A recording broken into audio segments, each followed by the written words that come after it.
What you know you can't explain. But you feel it. You felt it your entire life. That there's something wrong.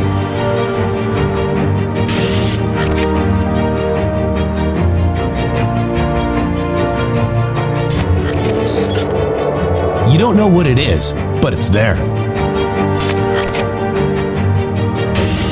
Like a splinter in your mind, driving you mad. Experience the awakening.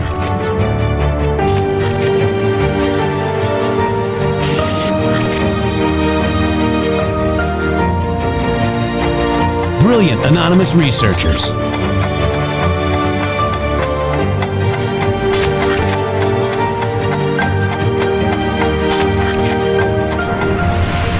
Patriots, join us in the Patriot Army. Trust the plan, pain coming. Boom, boom, boom. Let's go.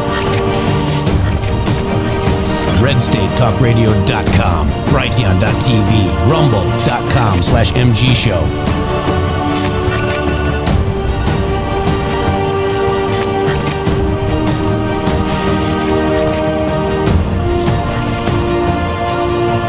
The end won't be for everyone. That choice to know will be yours.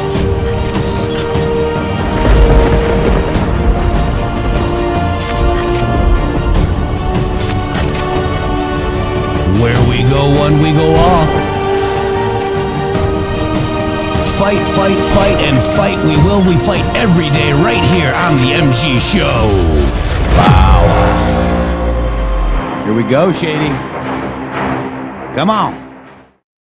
Here we go. It is Friday. Yeah, Saturday, Sunday, what? Hey, it's Friday. It's 8/8. So Shady Groove, 15 years ago, Donald Trump fired Roger Stone.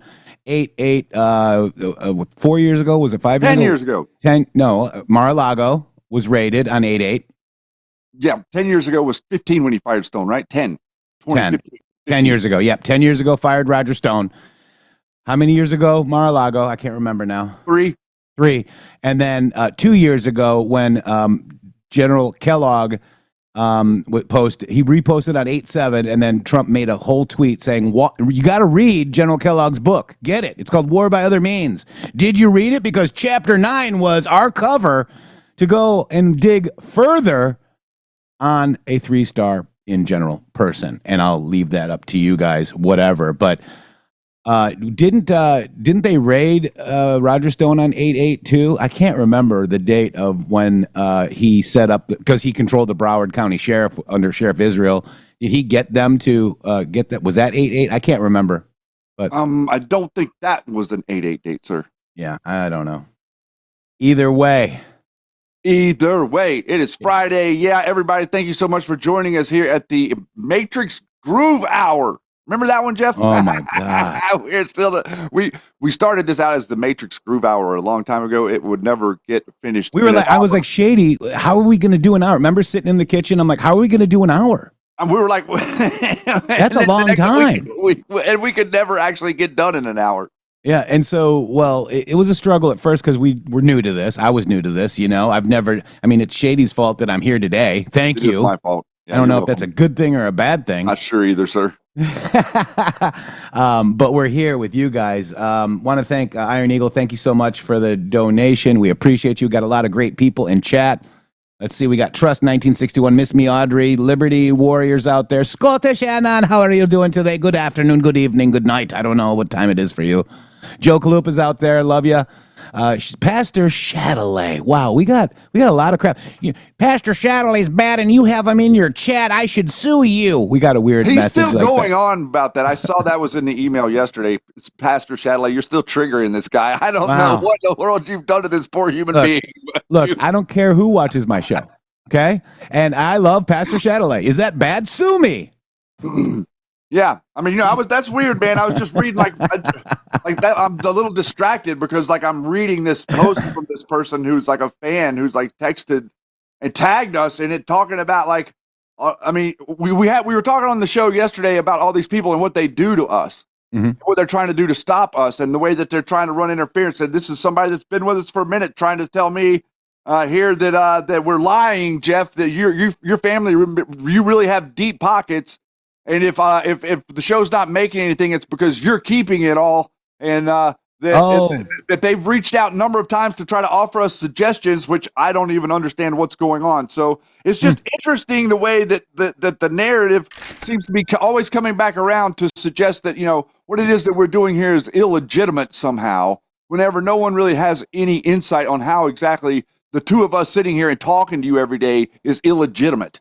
Yeah, I mean, it's real. We're here. And the research that we did around the Q movement, okay, we were in, and I met Shady in Discord. We were called into Discord with a bunch of bad actors, knowing what we know now, and knowing what happened. And, it's the Flynn. Hey, that's who was there. It's the digital soldiers. They were already there, all set up. They were irritated. Actually, now looking back, you can clearly see that they were irritated that people like us were coming into their place of where they were like architecting their little psyops that they're running on all these different countries around the world. So they would have meetings with all the Q servers, and some guy from Australia that got busted for hacking was in charge of it. And all the server owners would go talk about what their servers are digging on. Right. And report back to Five Eyes, Australia. And they didn't really even care that we were understanding that they were doing that. And you know what they hated? They hated that I didn't have a home. Right, like I did spend a lot of time because I met you, Poussant, Rocket, and several other people, great people, in that server, and I did spend a lot of time in there with you guys, but I wasn't like a fixture there. Like I would move around to all these different servers. They didn't like that at all. No, they didn't like the idea that what we were doing wasn't being graded before it was being published. You see. Yeah. Because part of what we were doing is that we were utilizing the boards. So Q was posting on the boards, on the public boards. Discords are private servers that you only get in by invite. And so they were like disinviting, re-inviting, uninviting, moving people around, trying to bring this person there, bring this chaos agent in, take this chaos agent out, split the server. All these people make these with pretend, drama. Yeah, they pretend like there's like, the sky is falling, Chicken Little. Everybody's got to run. Nobody can ever solve anything or fix anything. Very similar to the way things were working in government until Donald Trump started riding the ship. We even made mention of that today too, talking about wow, isn't it crazy to watch competence in your government and this administration every day? Isn't it nice to see some competence? It is nice. It is nice, and we're, there's one thing that I am disappointed in right now, which is that Weiss guy. I don't like that either. Yeah, and he was saying kill the cops on January 6th, and he was former FBI, and he's now advising Eagle Ed Martin, okay, in the DOJ. That can't happen, okay, and Ed Martin has ties to the Flynns too. So this is one aspect just one. I mean, I can't even I don't like Seb Gorka, but he's doing all right. I'm not a big fan of Bongino, but he's being honest. This is the one part that I am very disappointed in. The one part is that we've got an infiltrator that wanted to that said kill cops on January 6th, Shady. And it's on video, and MAGA doesn't do that. Listen, man, MAGA wouldn't do anything close to that. And the idea that this guy is from law enforcement, from the FBI down there on the grounds doing it, tells me everything I need to know about who this person is, and the idea that this is my only complaint about the administration is the selection of Eagle Ed Martin. So, Jeff, what are you talking about? Here, let's look at this. I'm going to show you. This is pardoned January 6th rioter who threatened police joins the Justice Department. The pardoned rioter is a former FBI agent who was charged with encouraging the mob that stormed the Capitol. He's a counselor to Ed Martin right now on the so-called Weaponization Committee. I know it's called the Weapons. It's not so-called. It's called the Weaponization Committee. But he's going to be right here, guys. You ready? Yeah. You guys are disgusting. I'm former law enforcement. You're disgusting. You are the Nazi. You are the Gestapo. You can't see it because you're chasing your pension, right? Your pension, your retirement, right? That's what runs your life, your retirement. The sad thing is they're not even going to get their pension because it's going to be worthless.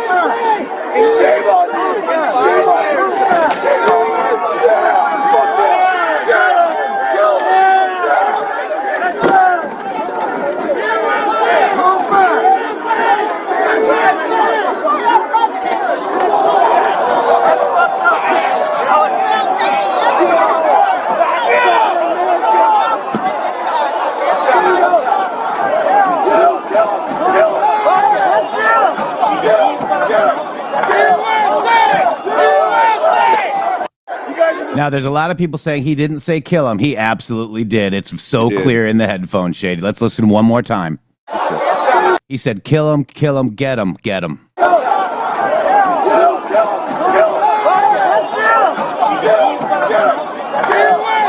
I heard kill him 3 times. Kill him, get him. Yep. That's what I heard. Midnight's Watch, trying to put everything into 1 hour is fun. Brainstorm over it. Here's a wood chip. Here's some wood chips with love. Thank you. That's a $20 rant right there. Sandy Star White, you gifted 1 subscription to the MG show. Thank you. Bonster Q also joined in with a 1 gift subscription. Thank you. We love you guys. Sean Linan, Fiverr for Friday for the week. Yeah, if everybody did that, that'd be great. So again, we got a lot of great people. Let me just go back because we got Simba in here, Carol Mack, Susie Q, Cupid's Cowgirl, Nicole, Tarina, DQ, we got Greystone, we got S14 Nakamura. Good to see you, my friend. Mark Roberts, One Leg Craig. Wow, One Leg Craig. Craig is here? He made it in. He made it in late. Glad he got here. And he said, hit that like. Listen to One Leg Craig, guys. Hit the like button on this Rumble video. It helps the show grow. And we are growing, and we want to thank you guys specifically. Yes, we do. Thank you. Because I keep all the money. I mean, Shady, it's rich. It's just really, I'm so rich. Crazy, so, man. I'm rich, Shady, right? My family's very wealthy, so I keep all the money. You would think if you were rich, you would share some of it, sir. You think? I mean, who pays you guys? I just really love it, man. It's like something different every day. Like we wake up and why can't people just tell the truth? Why do you have to make stuff up all the time? Yeah. The truth is bad enough. And the truth is we need your help, guys. Thank you so much. All right.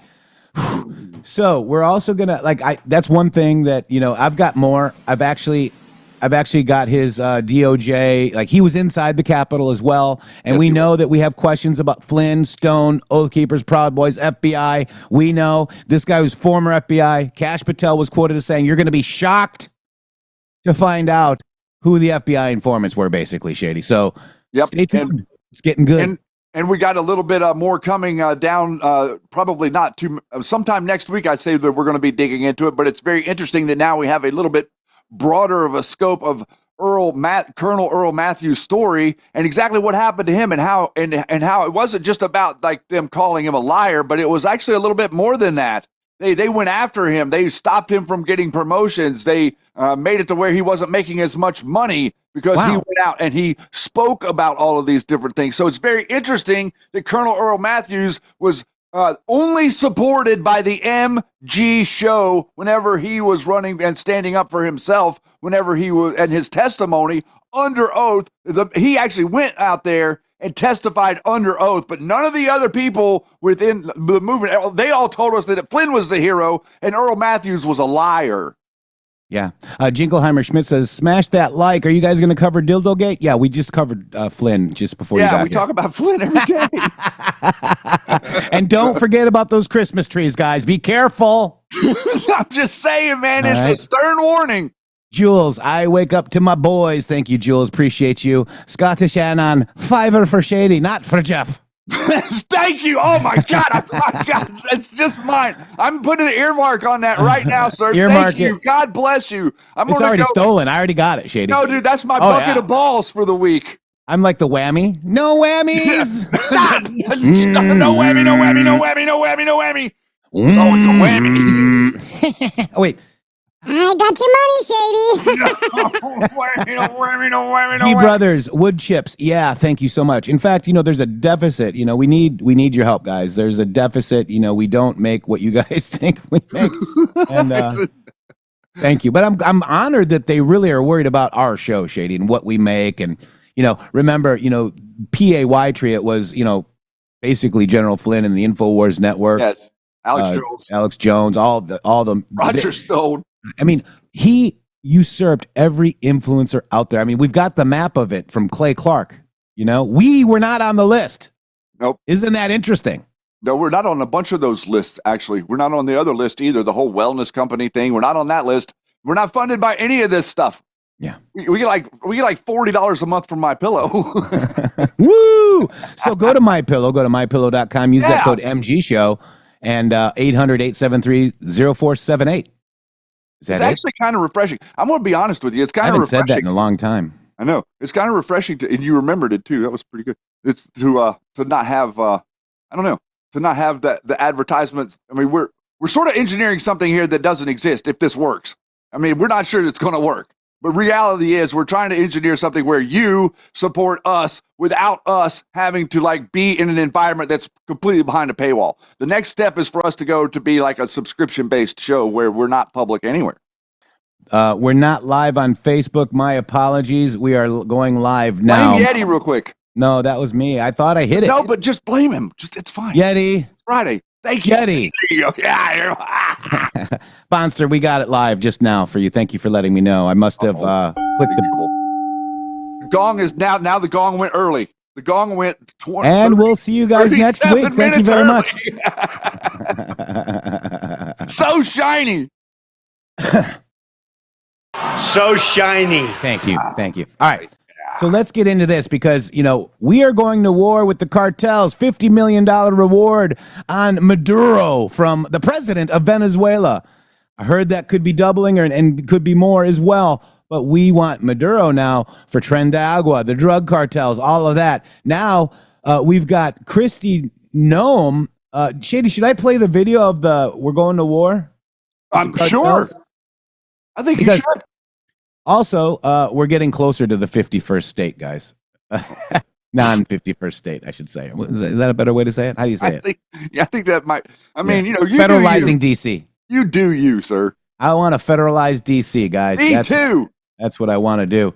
Shady, where are you? I want to make it safe so that, like, if I thought that, you know, maybe one day I could go there and actually visit the city and go to some of the monuments and stuff, that it would be okay to, like, walk around, you know, by yourself without having to have, like, a group of people around you. Yeah. And by the way, it looks like Nancy Pelosi has a bunch of trans kids, Shady. She's trying to make more, man. She doesn't have enough. Yeah. Look, she says she's fighting for sex changes for, quote, our trans kids. It's something she's working on at a national level. Look, I don't want to pay as a taxpayer for anyone's sex change. Is that okay? Can't you guys do it yourself? Why do you need my money? Why do you need taxpayers' money? Stop it. Enough. Listen, enough is enough. Bro, listen, Jeff. You can do whatever you want. You're listening.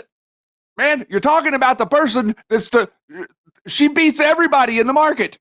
Yep. Nobody even comes close to beating this person in the market. She makes hundreds of millions of dollars. Why can't she pay for her own damn trans kids and leave us the hell out of it? Yeah. I don't want it. I don't want her trans kids. Here, give me another bottle of vodka. Responding to the pauses in gender affirming care here in California. Well, that is something that I'm working for at the national level, and we have, how can I say it, are hoping that we can have gender affirming here for our trans kids. For our trans kids. And that it's a sad thing for us. I'm not totally.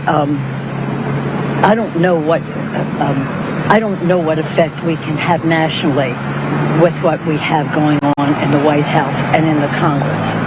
It's really very sad. If we were there, outside our door, we have a trans flag outside of our door in the Get her out of here. Get her out of here. Can we put that on a loop? Oh my God. Man, let me tell you something. This whole thing that's happening right now, the cartel thing that Donald Trump, we're talking about the cartel thing and the stuff that all this seams up together. And I want everybody to be really inspired by what you're seeing happening, because all the stuff with the illegals leaving, okay, all of the stuff with us attacking the cartels, all of the stuff with Nancy Pelosi being elected is connected. How is it connected? Because they have all these illegals who have flooded into California and they put them on the voter rolls and they go out and they vote for these people, and that's how they actually get the votes. Donald Trump is right now talking about doing a mid-year or a half-decade census right now before the 2026 midterms.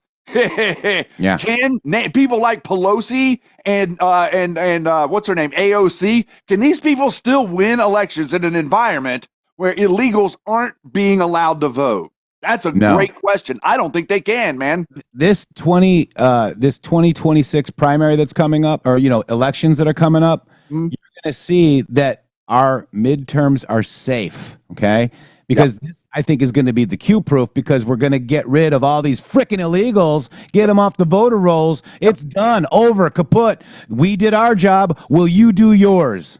And interestingly enough, you got people out there. You got Flynn out there today screaming about, oh, if you don't get rid of the voting machines, you don't have clean elections. Is that really true? I'm not sure that that's true, guys. I'm pretty sure that maybe these dang old voting machines work a little bit better than people were thinking. Oh, you're going to love that little clip. Oh, and boy. the problem is that all these illegal aliens come out of the woodwork to vote, Look. and the voting precincts just sit there and let them file through and put the paperwork in the machine. Look, Shady, I You went don't back. like- No, I went back to the Q post about gerrymandering. Okay, about it was the illegal aliens, guys. It wasn't all the crap that we thought it was. So you need to get your minds through the knothole. And you're right, Shady. They use to get more seats, guys. But think about the 20 to money. 30 more seats because of illegal aliens, not vote rigging, not Dominion, okay? Not anything else. Not anything else, Shady. Now think about it like this. Dominion and all these different things about the voting machines that Patrick Byrne and General Flynn threw at us, that was the honeypot. That got you to swarm, didn't it? That got a bunch of people in trouble, didn't it? A lot of people out there had a lot of lawsuits. How many lawsuits? Mike Lindell, all these people that swore they thought all this stuff was true. Well, the people that got to Mike Lindell, the Dennis Montgomery people, were Flynn people. Yep. They came from him. So he put these people out there all across the country to trick us. Remember when I said that we finally got a code from My Pillow when we met General Flynn? He's like, oh, good. I'm glad he got in touch with you. He's controlling all this, guys. He's controlling all of it. And I feel bad for Mike Lindell. If you ever met him, you would know that you can't talk any sense into him. When he makes his mind up of something that is true, and he thought he had the proof, okay? We tried to tell him he didn't. But we literally tried to tell him he didn't have the proof, guys. Like he wouldn't even. His mind is made up. Yeah. He wouldn't even begin to hear it. Real quick, too, Z4FM58. You two are great. More for the pile. $10. Thank you so much. Mikey Mariano. $10 for Shady. 7 for Q and FU Rumble. It's all pesky. It is pesky. It's all pesky. So let's go into what our show is about. We got Secretary Noem in Lombard, Illinois, very close to where I grew up. And she speaks about the cartels and what we're doing in Illinois, which is huge. And then let's look at what Donald Trump said when he, with the, 47, the 47 plan, not this other plan that everybody said it was his plan. You ready, Shady? Yeah, I'm just for the record, I want to let everybody know that Shady is pro Tomahawk missiles being used against the cartel. I just wanted everybody to know that I'm on board. Only Tomahawks? You're weak. I'm bunker buster, bro. I'm a bunker. I'm a B2. You don't need that. I'm a Stop B2. spending so much money. You're spending way too much money. A Tomahawk will do it. It's surface level stuff. Hey, well, check out the savings. $50 million for Maduro. Yeah. B2 bomber, baby. I mean, you got a good point, man. You got a That's good. I like where your cost head's savings. At. The art of the deal. All right, here we go. Fentanyl, heroin, meth, and other lethal drugs are pouring across our wide open border, stealing hundreds of thousands of beautiful American lives. And it's happening like never before in our history. Children are being left without parents. Families are being ripped apart. Communities are being decimated. Our neighbors and fellow citizens are having their entire worlds destroyed like nobody thought possible. Our country is being poisoned from within by the drugs and by all of the other crime that's taking place. The drug cartels are waging war in America, and it's now time for America to wage war on the cartels. In this war, Joe Biden has sided against the United States and with the cartels. They are making more money than they've ever made before, times 10. There's never been anything like it. They're major companies. They're bigger than even some of our biggest companies. Biden's open border policies are a deadly betrayal of our nation. When I am president, it will be the policy of the United States to take down the cartels, just as we took down ISIS and the ISIS caliphate, and just as, unlike the situation we're in today, we had a very, very strong border, the strongest border, in fact, in the history of our country, and drugs were at a low of 45 years. There's been nothing like what we did just 2 years ago.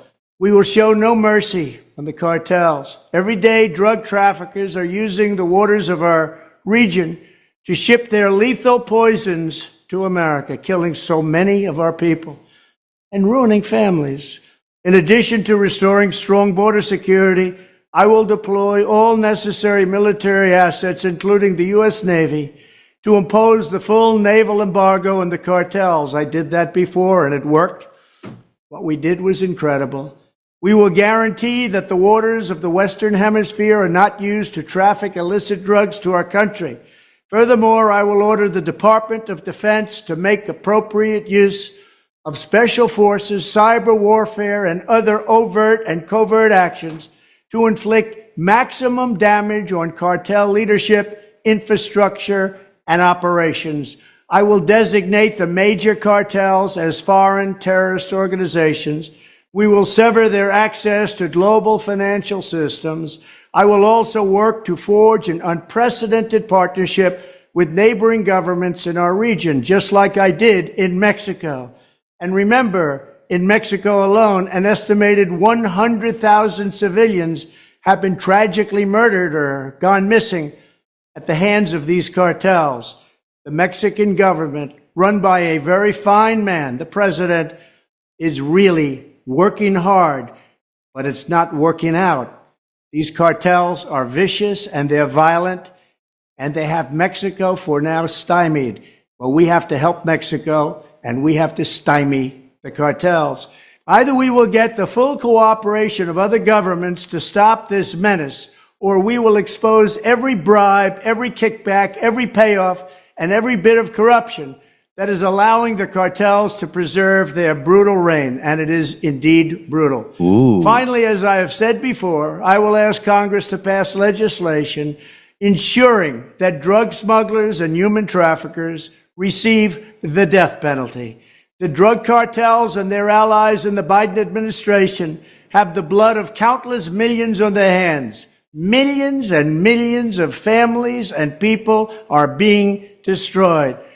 When I'm back in the White House, the drug kingpins and vicious traffickers will never sleep soundly again. We did it once, and we did it better than anybody else. There's never been a better border than we had just 2 years ago. It was strong, it was powerful, and it was respected all over the world. And now we're laughed at all over the world. And we're not going to let that happen much longer. We have to take over. We have to be tough. We have to be smart. We have to be fair. But if we don't do something immediately, our country is gone. Our country is gone. Okay, Mark Roberts in here. Prayers for you and your family being hit by the fentanyl that's been illegally brought in here by China and the drug cartels. It's very sad. And I know people as well. And I think everybody knows somebody that's been affected by this, right, Shady? I mean, what you just heard right there was your president just put your whole Congress on notice. yeah, we're going to expose the corruption and how these things are allowed in your country. Think about that, guys. Bribes, every bribe, every one of these cartels. Do you guys realize these cartels have like people in Washington, D.C. that are actually advocating for them with your politicians? Do you understand how this is all working? This is a USAID, Arabella network. They actually have representatives that bounce around, like Ryan Routh. This Ryan Routh guy that came after Donald Trump for the Ukraine guy that was that type of people are all over D.C. from the cartels. And I want you to understand something very, very clearly what's going on right now. Every single person that's deported back to Mexico, they didn't pay the $10,000 that they owed to get to America. They just went in debt for it. Now they ended up back in Mexico or back wherever they are. They still owe the cartels, guys. You have no idea what's happening to these people and what's really going on. The cartels don't want them coming back. 5,000 people a day the Biden administration was letting into America, a minimum of 5,000 people a day. Each one is 10,000. That's $50 million every single day for the cartel, guys. That's what was going on during the Biden administration. Every 5 days, that's 100 million. Every 50 days, that's $1 billion of revenue being generated by the cartel, guys. Crazy. That's crazy. All right, so, and we got 20 minutes here because Secretary Noem exposes the worst of the worst criminal illegal aliens, okay? And then we got an hour or two that you're not going to want to miss. We're going to talk about the true story of the Federal Reserve. That's Rumble Premium. Go to rumble.com/MG Show while we read Pandora's Box, the ultimate unseen hand behind the New World Order. We're going to do a couple of chapters before that because it's all the building blocks of the foundations they set to take your country away from you.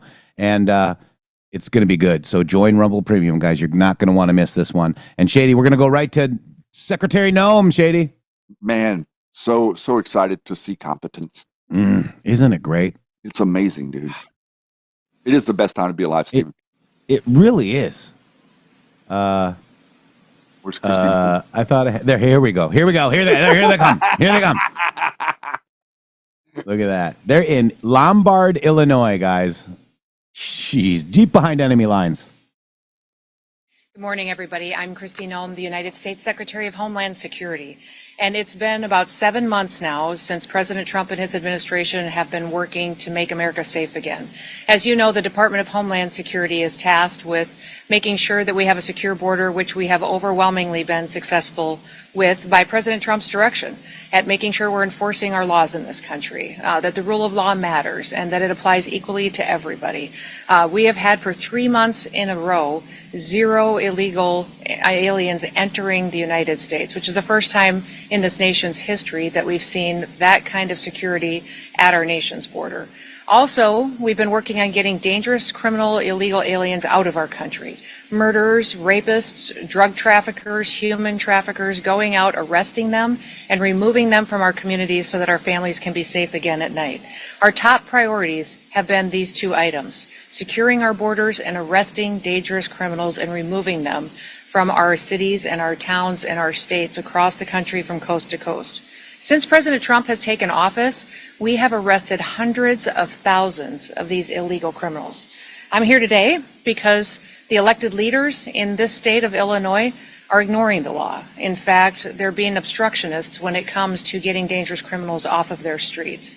They are deciding that dangerous criminals that are murderers, rapists, money launderers, have committed assault, that are trafficking children, are more important than the families that live in the communities here. That includes Governor Pritzker, Mayor Johnson, and others who have worked so hard to protect these dangerous criminals. They'd rather be a sanctuary state and continue to put those individuals above American citizens who built this country, who've raised their families here for generations, and just want to be able to walk down the street safely at night and put their kids to bed and live a peaceful life. Today I'm highlighting 4 different examples of individuals that we've recently arrested here out of this office with the good work of ICE and our HSI officers that we've taken off the streets without the help of the governor or the mayor. Our federal officers have had to do this alone without their support, and these dangerous individuals are now no longer victimizing people because of the good work that we do. Hector Bonaparte is a 42-year-old illegal Mexican alien who had previously been convicted of predatory sexual criminal assault against a victim. Hector Bonaparte, bro. Dude, bro. Okay. Under the age of 13. We have Jarvin Flores Santos, who's a 40-year-old Honduras individual who was arrested back in 2020 the first time for aggravated criminal sexual abuse and attempted criminal sexual abuse of a minor under the age of 13 again. And Waldemar Jabik, a Polish citizen who had been convicted in 2014 for attempted murder and then also aggravated domestic battery. He was convicted of these after he stabbed his own wife and his 19-year-old daughter. It was not the first time that police have been called to his house for domestic disturbance, but he was never held accountable until recently by these federal officers.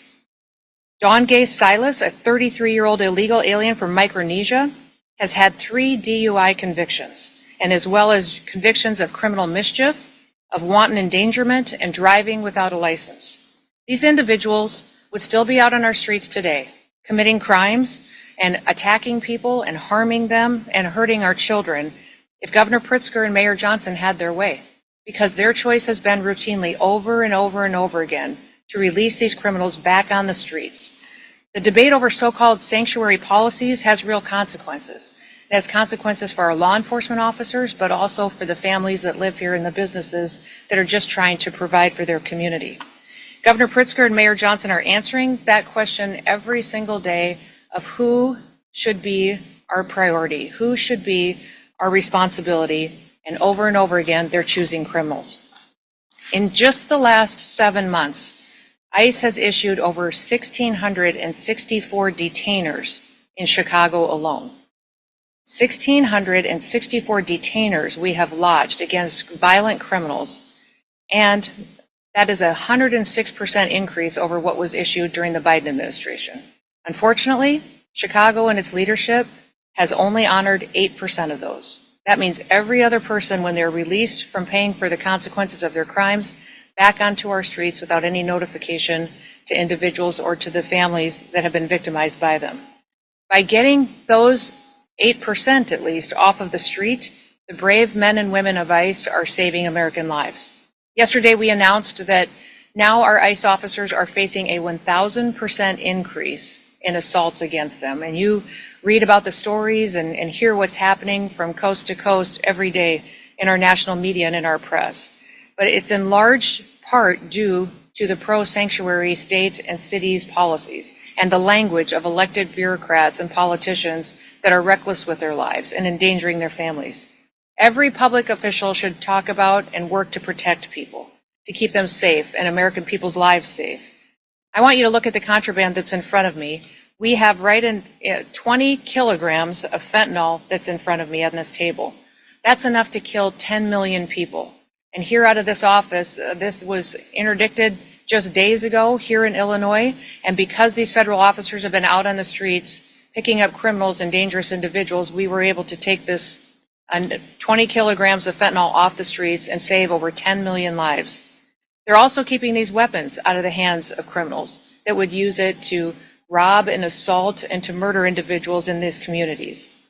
Unfortunately, all of the politicians that have spoken out against their efforts, their desire appears to be that they would like to have more of this on their streets, more drugs out there for their kids and families to be victimized, more guns out there committing crimes. That is not the work that we do in ICE. The work that we do is to protect people and make sure that we remove these weapons and drugs off of our streets and hold those criminals accountable who would go forward and continue to use that to harm individuals. I just want to ask you for 3 things today. Number 1, I want to ask you to support your law enforcement officers. Have their backs. Every single individual that's out there that is noisy and attacking them right now is having an effect that's ratcheting up the rhetoric and distorting facts and not allowing the facts to get out of what the work that they're doing every day and what we've done to help victims get some justice for the harms that were perpetuated in their lives. Those of us that appreciate the work of our law enforcement officers, the fact that we're a country that doesn't pick winners and losers. We apply the law, and if we don't like the law, we should be going to Congress to change it.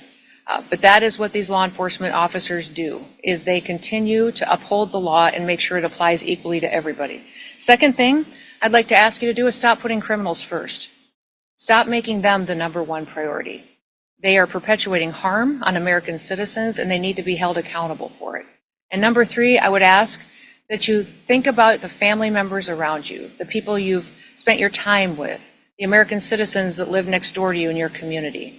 Start thinking about what kind of a community they want to live in, what your city should look like, what their families deserve, and put them first. Make them the priority because they're the ones who invested in this country, and keep it safe and keep it productive and keep it the best country in the world. We'll never apologize here for protecting the American people, but we're going to continue to arrest dangerous criminal illegal aliens. We will defend the homeland. That's what ICE is doing, and I'm so proud to be able to walk with them and to lead with them while they fulfill this mission to really keep the United States blessed far into the future. So with that, I'll open it up to any questions that you may have. Yes.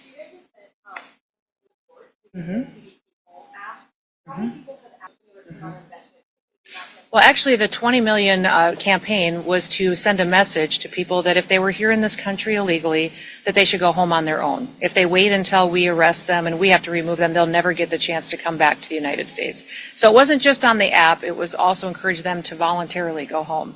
We know thousands and thousands of people have used the app, but we also know that hundreds of thousands of people have left on their own, not utilizing a government program to do so. I've been to, I think, 10 different Central American and South American countries and visited with their presidents, with their foreign ministers, interacted with the Department of State, and over again, I'm hearing that hundreds of thousands of their citizens are coming home voluntarily. They've seen the ads, they've seen the messages on social media that if they go home on their own, they'll get the opportunity to come back to the United States the right way. And so most of these countries as well are setting up programs to welcome their individuals home. They have housing loan programs that they're setting up. They're allowing them to have food assistance for several months. Several of the countries I've recently visited with are training individuals and workers to come home because their economy has a need for those individuals. So sending that message has been extremely helpful in making sure that people know that here we're going to enforce our laws and that there's a right way to come to this country. And you're going to be allowed to do that if you voluntarily leave. We can get it for you, but each specific country has given it to us along the way. But I would say we believe over 1 million people have gone home on their own since we have started this administration. Yes, but we've arrested hundreds of thousands that have gone through our system. Yep.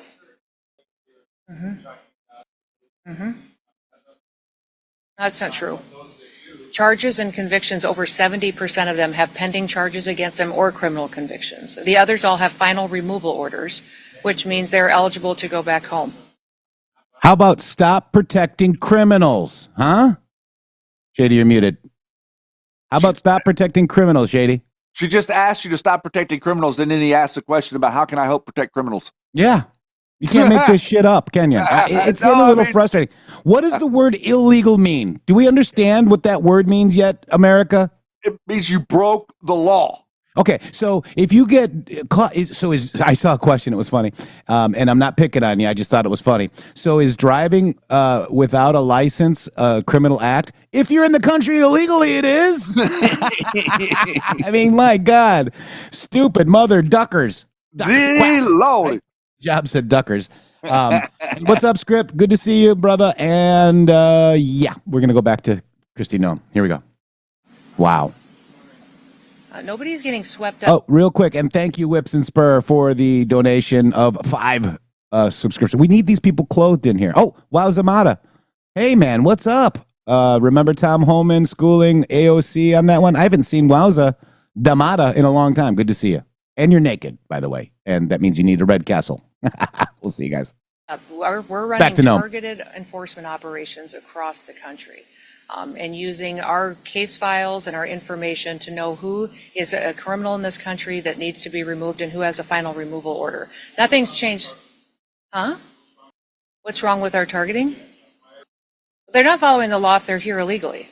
There's a right way to come to this country. And so, yes, I'm talking about criminals in these situations, absolutely. But we also have every situation where we have those that have final removal orders need to go home because their due process is over and they have their paperwork and they're ready to travel. So that has been the priority since the very beginning.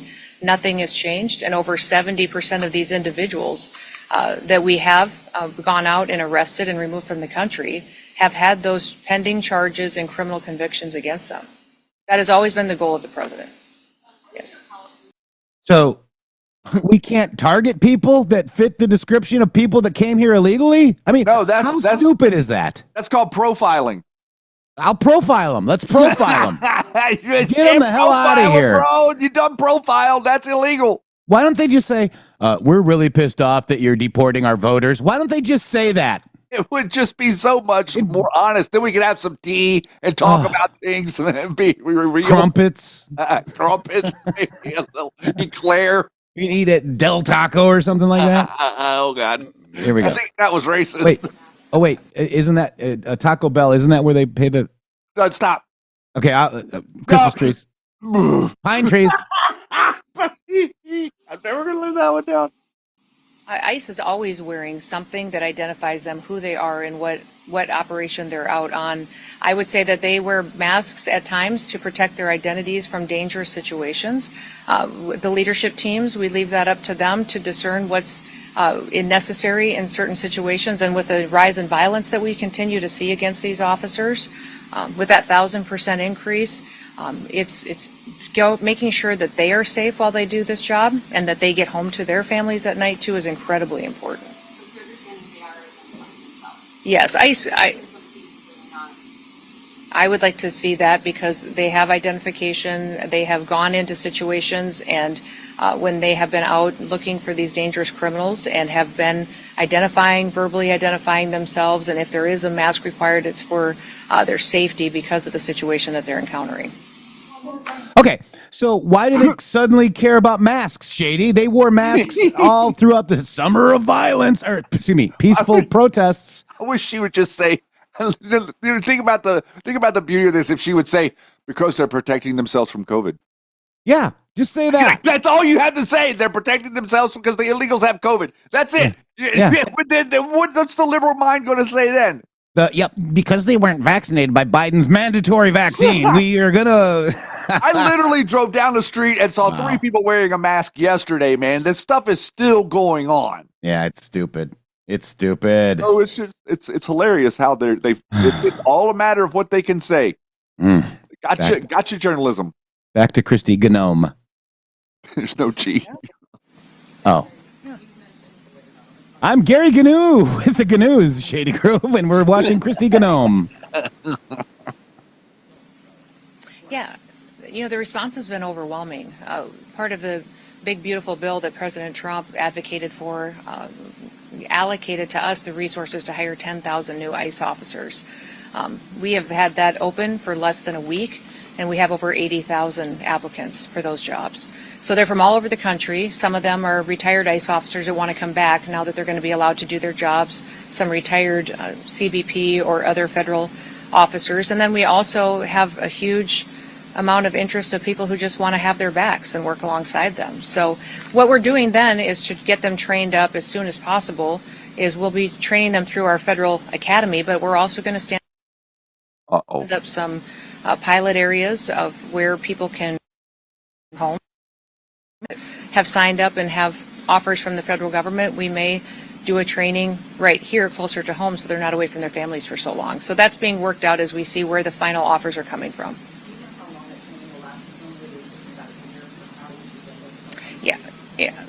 Yeah, it'll be within weeks because we're going to give them credit for what they already know. If they're former law enforcement, they already have training and certifications that we will honor and look at. They'll still go through testing. They'll still go through drug testing and physical tests and all of that. But we want to make sure that it's an expedited, where we check the box if they have the experience, then it helps us not keep them stalled out in an academy for weeks at a time. Secretary, I just wanted Sure. to ask how ICE operations have been impeded by sanctuary city policies, if they have, and do you feel like you're still on target to reach the amount of arrests that you would like in those sanctuary areas? Well, the lack of information sharing is hard. I would say anybody who serves in law enforcement would say they're used to partners. They're used to being able to call up a local law enforcement officer, a sheriff, a highway patrol officer, and say, hey, do you have any information on this individual that is a murderer that's been cited in your city? That's not happening in Illinois. And when we're calling on those most dangerous individuals, when they're being released from your prisons, they're not even letting us know, not honoring our detainers. When we lodge a detainer against someone, it's when you let that person out of jail who's been paying the consequences, let us know so that we can pick them up and get them out of the country. Illinois is not partnering with us on that, which is very, very difficult when we know that those dangerous criminals are going to run free. And many times we go into situations where we don't necessarily have the law enforcement to play a backup role. There are times where we bring more individuals in, more federal officers, because we believe we need to do that for security reasons. So we have great partnerships across the country, over 800 of them, with state and local law enforcement in other states. We wish we had that here. We wish we could build those partnerships. We're going to keep plugging away, and for us, it's about getting dangerous people off the streets. So our target is to get dangerous people off the streets. Last question back there. Oh, I think us opening up the age requirement is wonderful for people to have opportunities that they've always wanted. So many people were forced to retire from law enforcement at a young age because of that arbitrary deadline. And now they'll be able to come back and serve a few more years if they'd like to, provide for their families, and then help on the mission of making America safe again. 18-year-olds can come and sign up and help us with processing and paperwork while they train and they get the experience. They can walk alongside our officers. They will all be as fully trained as any full-time officer before they're put in a situation that might require more of them. So we want everybody to be at the same level of skill set and knowledge when they're out doing an enforcement role out on the job. Anything else? Yes. Mm-hmm. Mm-hmm.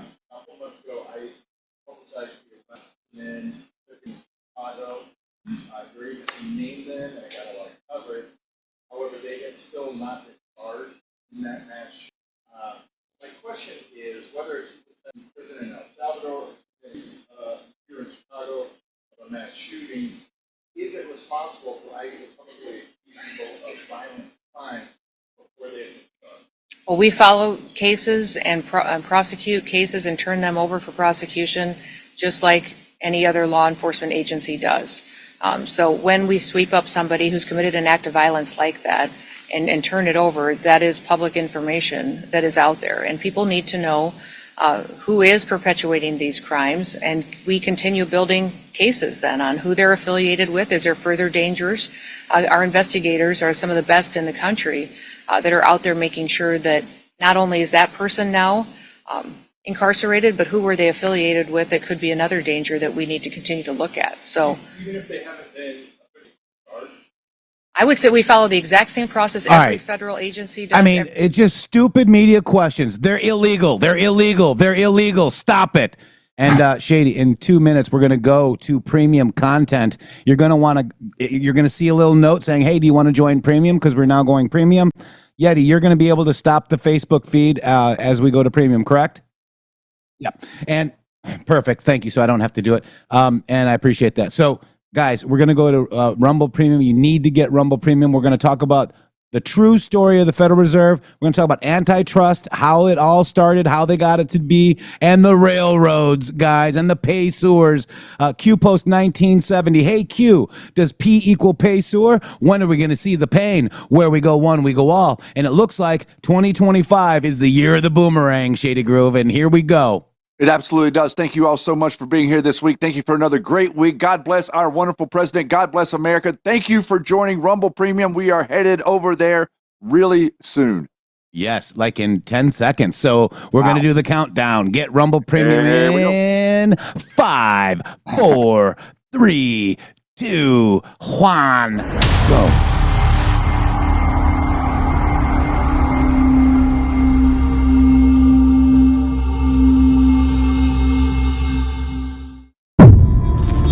The MG Show. Not funded by dark money, but funded by listeners like you.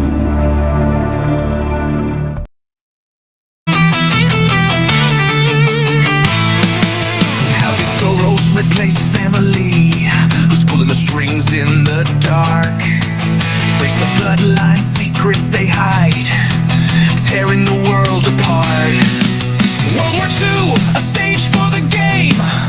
Was Hitler just a pawn? A handler in shadows, calling his name while the world was drawn and gone.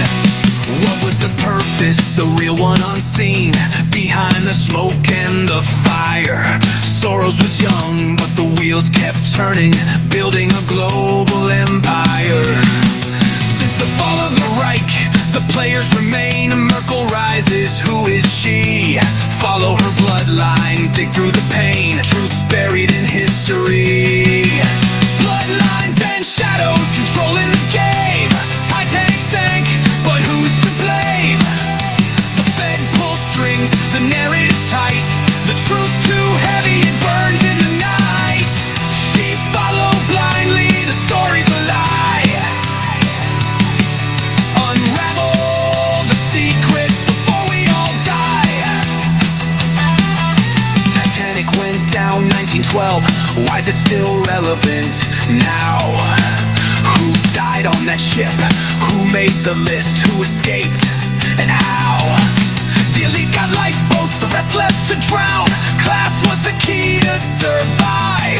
Names on the records, but some never found. How do we know who's alive? Tickets were bought, but who was invited?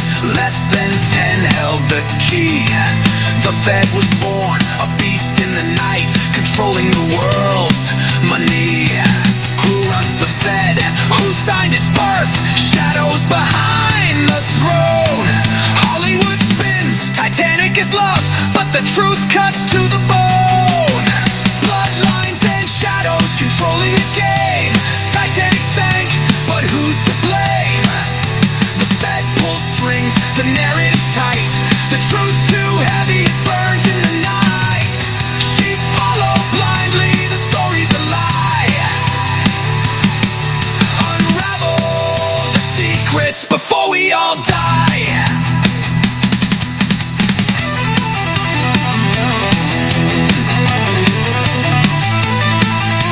Oh, yeah. Who loves that song, Shady Grove? Wow. It's a good opener. It's called Bloodlines and Shadows. It's a Q post, actually. It's a song written because of a Q post, Shady. It's pretty good song there from a Q post, sir.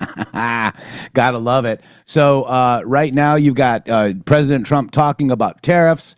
Really quick, this is very important because people have to understand that the time frame. Tariffs have a huge positive impact on the stock market. Almost every day new records are set. In addition, hundreds of billions of dollars are pouring into our country's coffers. If a radical left court ruled against us at this late date in an attempt to bring down or disturb the largest amount of money, wealth creation, and influence the USA has ever seen, it would be impossible to ever recover or pay back these massive sums of great money and honor. It would be 1929 all over again, a Great Depression. If they were going to rule against the wealth, strength, and power of America, they should have done so long ago. At the beginning of the case, where our entire country, while never having a chance at this kind of greatness again, would not have been put in 1929 style jeopardy. There is no way America could recover from such a judicial tragedy.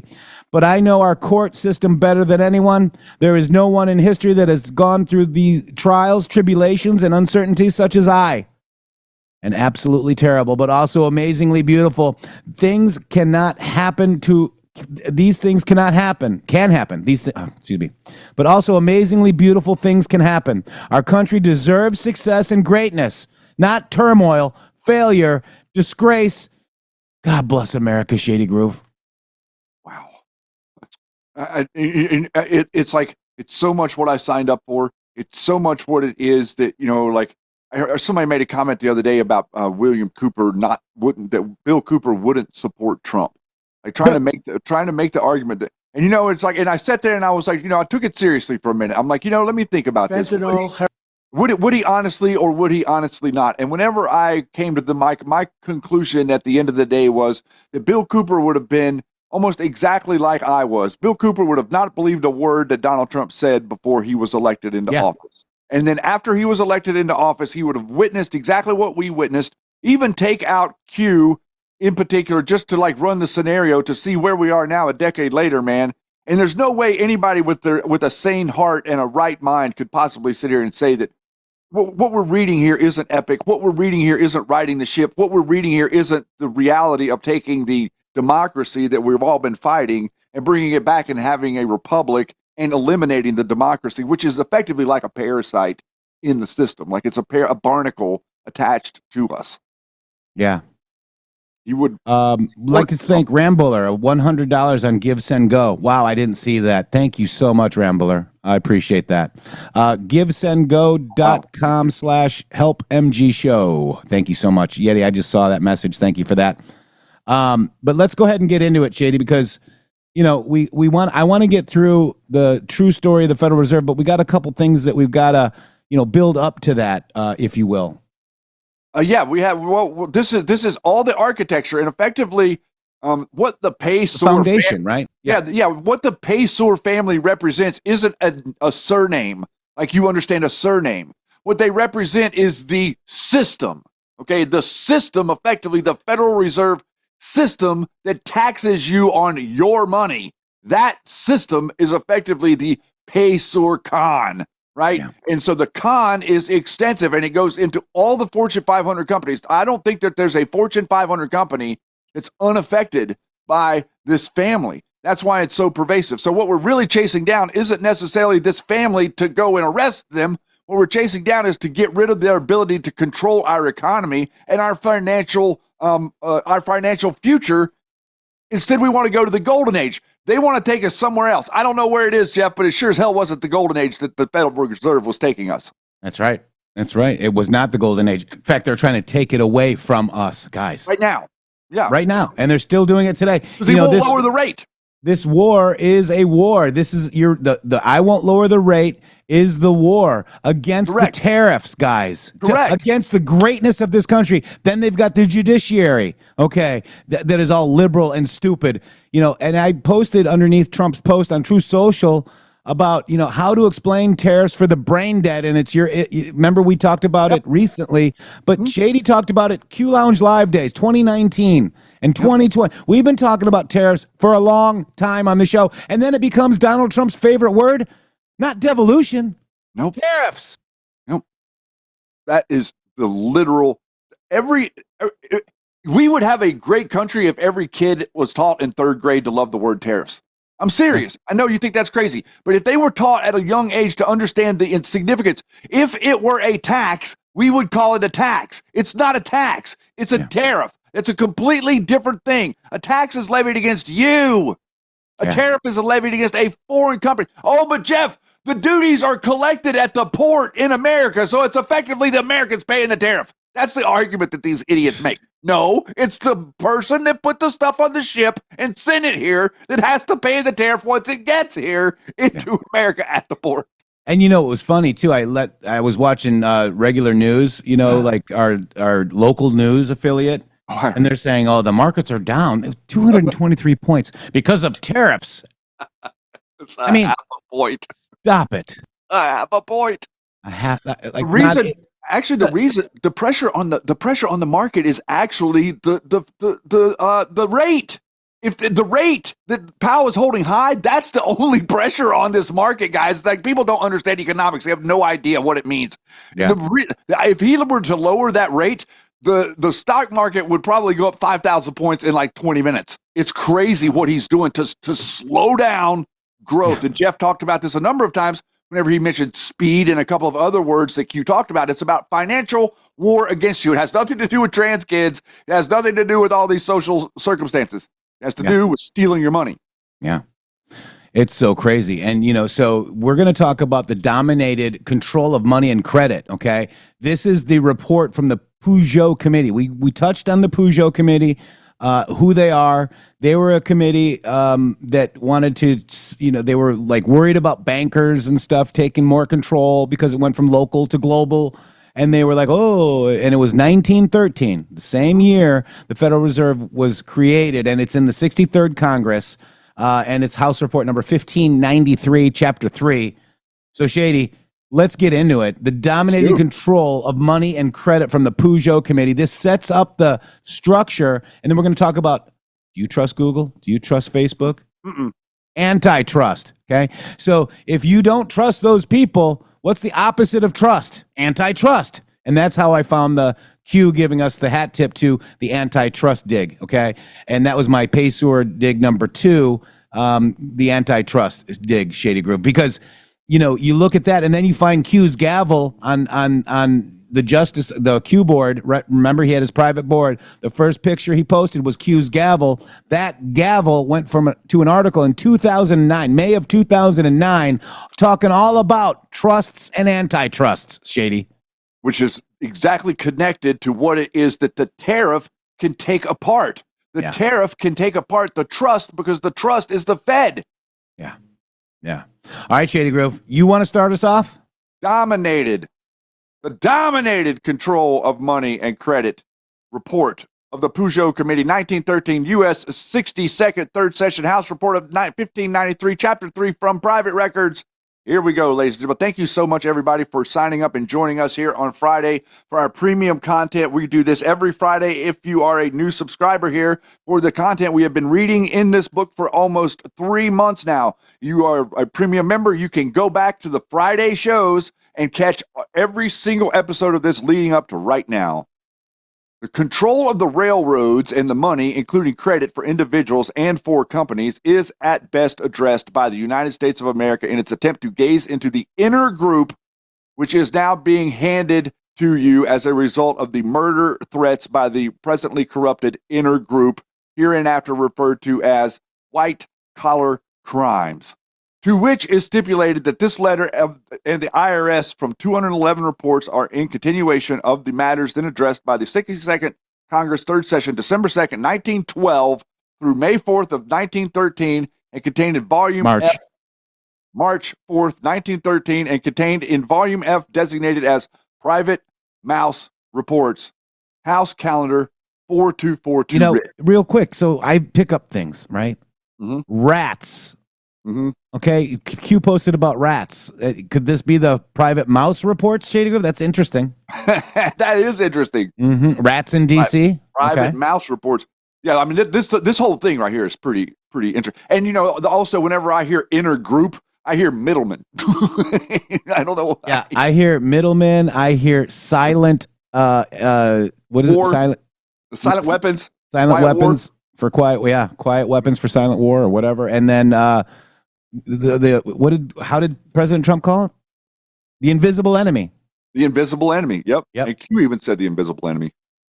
While it is known and proven that Mr. Peugeot was on the right path, it is also known and proven that neither he nor his committee knew how to get into the, quote, inner group to obtain the truth about all they obtained was the outside information of what was thought to be the inside information. And this is clearly traced throughout the Congressional Committee report, especially when associated to the railroad inner group and to the premise pointed out of page 147 of the private report that it specifies to writ. So it's interesting because a lot of people were trying to figure this stuff out at the turn of the century before all of this happened. It's part of the reason they made the push to create the Fed to begin with, because there was too many people getting wise to the scheme that they were trying to set up. Section 10, domination of railroad systems by the inner group. Your committee finds that vast systems of the railroads in various parts of the country are in effect subject to the control of this inner group, a situation not conducive to genuine competition. And here again, the Southern Railway offers the most convenient illustration. For 19 years, it has been controlled by Messrs. Morgan and Baker under a voting trust, and they still control it. It operates in competition with the Louisville and Nashville and with the Atlantic Coast Line railroads. Under such control, the Messrs. Morgan and Co.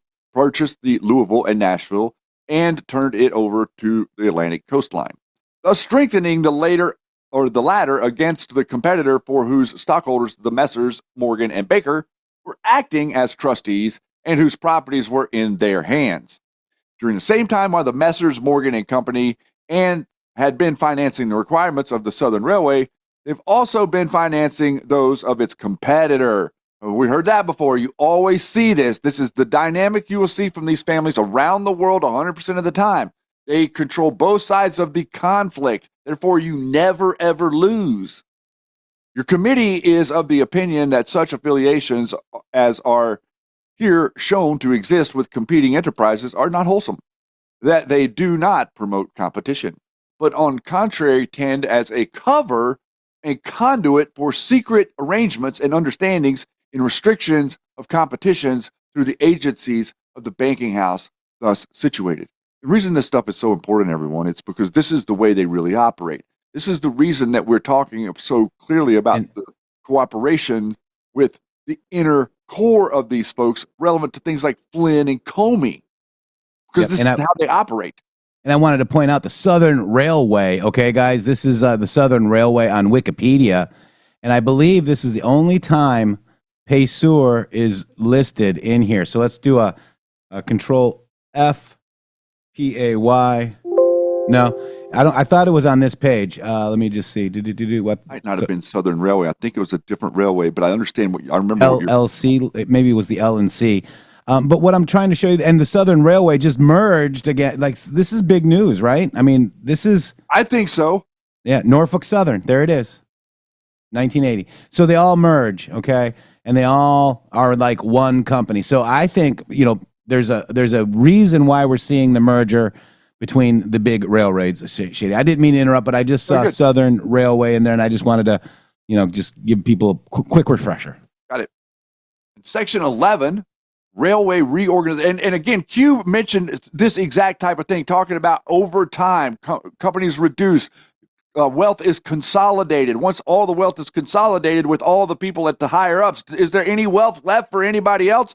If you do the math and run the math out, if they own all of these systems and they're constantly making a profit, eventually they own everything. That's the way the math works. That's really, honestly, part of the reason America was created, was because the Americans saw that the kings and queens of the world owned everything and they wanted something. Section 11 railway reorganizations as an instrument for concentration. Our archaic, extravagant, and utterly indefensible procedures for the reorganization of insolvent railroads has furnished these banking groups the opportunities of which they have not been slow to avail themselves, of securing the domination relation that they now hold to many of our leading railroad systems. You understand this? This is the way that they operate. They can pretend like a railroad isn't making money. It's not like your business. Like, oh, well, if I have a restaurant, my restaurant isn't making money, I go out of business. No, they make things go out of business on purpose. They'll do crazy stuff like keep some guy on the air and pay him $50 million, even though his show doesn't make any money. You understand that? This is the exact same model of this is that. Media and railroads are very, very connected. At one time or another within the past 30 years, the hulk of our railway had gone through insolvency and receivership. That's the way they move the merchandise around. The proceedings are sometimes instigated by the management through a friendly creditor and are generally collusive in their inceptions. Collusion! Oh, where are they getting collusion? Or through the real collusion is ignored. Or through the trustee for the bondholders with the cooperation of the company. The railway company admits its insolvency, consents to the receivership, and one or more of the officers under whose administration insolvency was brought about, or the nominees, is made a receiver, and sometimes the sole receiver.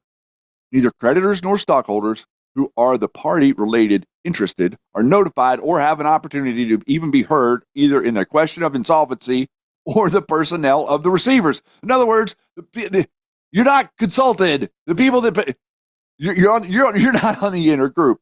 The stage has been set in advance, and so we find that simultaneously either the appointment of the receivers or perhaps before or self-constituted committee is announced, frequently consisting of men well known in the financial world, most of whom have no interest in the property selected by leading banking house.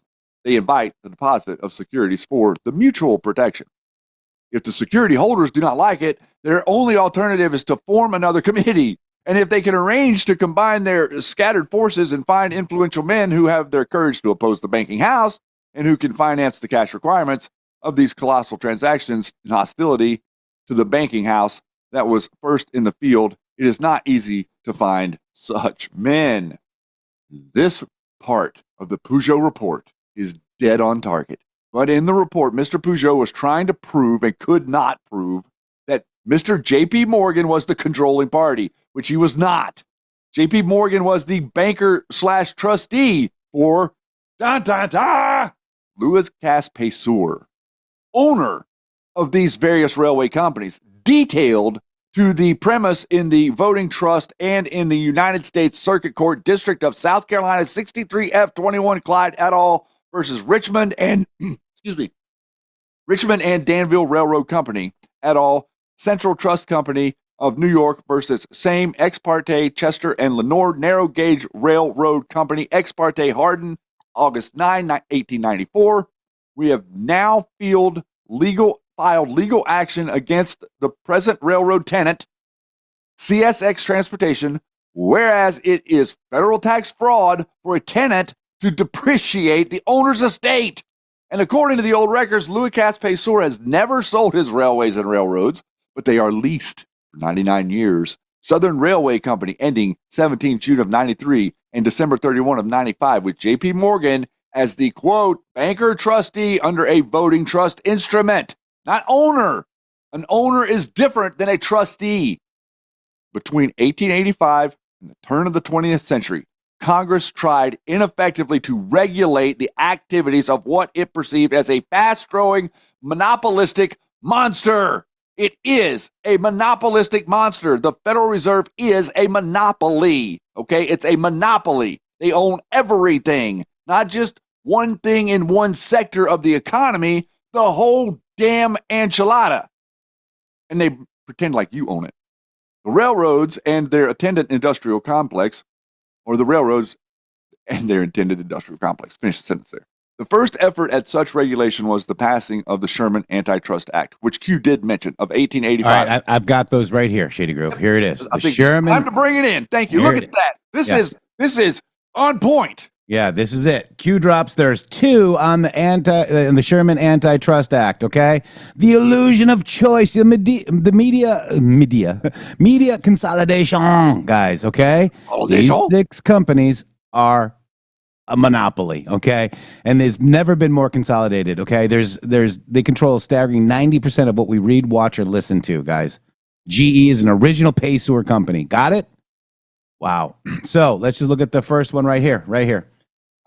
Fake news, consolidation, propaganda arm of the D Party. Define antitrust laws. The Sherman Act outlaws every contract, combination, or conspiracy in restraint of trade, and any monopolization, attempted monopolization, or conspiracy or combination of to monopolize. The FTC's competition mission is to enforce the rules of competitive marketplace, the antitrust laws. These laws promote vigorous competition and protect consumers from anti-competitive mergers and business practices. Reconcile Google, Facebook, Twitter. Change we can believe in. Q. And it's BC. Bill Clinton set the stage with the Telecommunications Act.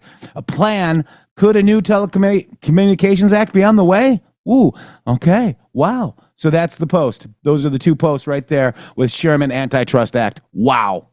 Pretty compelling connections, because what you're going to realize is that all of this stuff, whether it be your CIA or whether it be your media or whether it be your railroad or whether it be your sugar mill, whatever Power companies, power companies, you name it, whatever it is, it's all connected to this network, and it's spread out globally. Okay, the system's spread out globally, and it benefits the inner group. Think of the stock market. That's all pay sewer companies, basically, Shady. And the way that they manage them is from the Council on Foreign Relations. That's right, as a committee. And then what did the Council on Foreign Relations do? They bought 25 newspapers to control what you think and read, okay? To control the conversation of America. And you're watching a movie. That's how they want you to focus on these things, get you all worked up about these things, pay people to go out and protest and get people more worked up. It's all bullshit. And understand that like what's been going on in your country over the last, let's say 30 years, 40 years, is that they've been giving people from foreign countries property. Like a huge amount of people from India got gas stations. In this massive federal program to give people from foreign country gas stations. Effectively, all these different programs, Chinese farmland, all this different stuff, this is government subsidized. So these companies are utilizing the government to occupy territory within the United States. These pieces of land become occupied by people that are controlled by the company, not an individual out there in the wild who created his own business. It's a completely different thing. Yeah, that's why small business is important, guys. You know, I don't want every city I go to, I see a Home Depot, a Lowe's, a Taco Bell, a McDonald's, and Wendy's. I want to see I want local restaurants, guys. Me too. I want the 5 and dime back. That's what COVID was 100% about, killing small business. Yep. That's 110% about what it was, and making it to where a small business can't ever even begin to come back. That's why they hate what Donald Trump is doing, because he's going to create an environment where anybody that has an entrepreneurial spirit can be successful literally by waking up in the morning and deciding to do something productive without a lot of thought and effort. Yeah, that's what we would like. With the one man, wouldn't it be great, man, if one man could like start at the age of 20, get married, have a couple of kids, and his wife could do what she wanted to do, like raise the children instead of the American dream? Yeah, well, if the children got raised at home, it would be pretty hard for them to figure out and understand how they weren't the gender that they were born as, I bet. Mm-hmm. Yeah. People get confused because they're around idiots. Where did we leave off? Because I'm at the Sherman Act. The Sherman. I'm in the middle of that paragraph. Right here. Okay. So let me. The first effort as such regulation was passing of the Sherman Antitrust Act of 1885, followed by the Interstate Commerce Act of February 4th. We see. You don't like me reading? I love it. As long as it's just you, not me. No, I want you. All right. So followed by the Interstate Commerce Act of February 4th, 1887, and later an act to protect trade and commerce against unlawful restraints and monopolies. Wow. Didn't we just read that out of a Q post? Verbatim. Of July 2, 1890, all of which were designed to break up the monopolies controlled by the railroads and their attendant business. The politically expedient excuse was that this colossus was controlling the money supply itself by locking up free money and allowing its use only by its own member companies and entities. In 1912, the Congress ordered an investigation into this monopolistic industrial empire, refer to the chapter on the Federal Reserve. The one thing that is not mentioned anywhere is that the railroads that were organized before and during some of the early Antitrust Act formations actually had immunity to the antitrust laws. They used the grandfathered in. Basically, the grandfathered in. So they have been operating anyway and liked up until the new antitrust laws started to being created in the 1970s, and because of the flurry of new laws and amendments and old antitrust laws and all the companies, railways, and all in violation of antitrust laws, they are doing company shutdown, cutbacks, and layoffs. It appears that they plan to just stop operating the companies in the United States and move the companies to a third world nation, which they now control. That's not NAFTA. No. That's not, moving everything to China. No. That's not what Trump is undoing by all of his trade negotiations and bringing manufacturing back to America. No.